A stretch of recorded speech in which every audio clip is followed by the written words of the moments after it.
Number ایک، خدا کے دین کو نبی نے خدا سے لے کے امت کو دیا ہے۔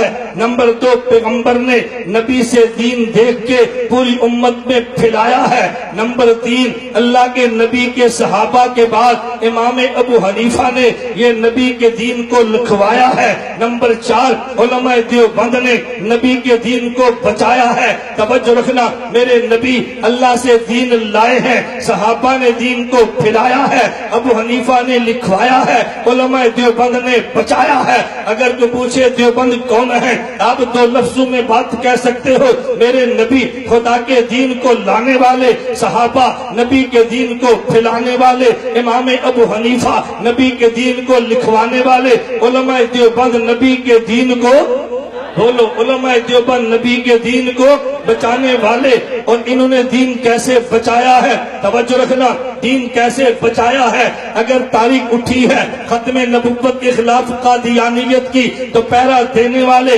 علماء دیوبند ہیں، جیلے کاٹنے والے علماء دیوبند ہیں، ہتھ کڑیاں پہننے والے علماء دیوبند ہیں۔ اگر انگریز آیا غاصبانہ تسلط کے لیے اسے دوڑانے والے شیخ الہند دیوبند والے ہیں، حسین احمد مدنی دیوبند والے ہیں، حضرت مولانا عزیر کل یہ دیوبند والے ہیں، حکیم الامت مولانا تھانوی یہ دیوبند والے ہیں۔ میں سمجھانے یہ لگا، اگر تحفظ صحابہ کی تاریخ چلی ہے، کسی نے صحابہ پیغمبر پہ بھونک ماری ہے تو دفاع کرنے والے علماء دیوبند ہیں، یہ دیوبند والے ہیں۔ ہر قسم کی قربانی دی ہے، پیغمبر کے صحابہ کا دفاع کیا ہے، بچے یتیم کرائے ہیں، دفاع تب بھی کیا ہے، ہتھ کڑی پہنی ہے، دفاع تب بھی کیا ہے، یہ جیلوں میں گئے ہیں تب بھی دفاع کیا ہے، دانوں کے نذرانے پیش کیے ہیں، دفاع تب بھی کیا ہے، علماء دیوبند نے دفاع کیا۔ اگر کسی نے فقہاء ائمہ پہ تبرہ کیا ہے، علماء دیوبند نے دفاع کیا ہے۔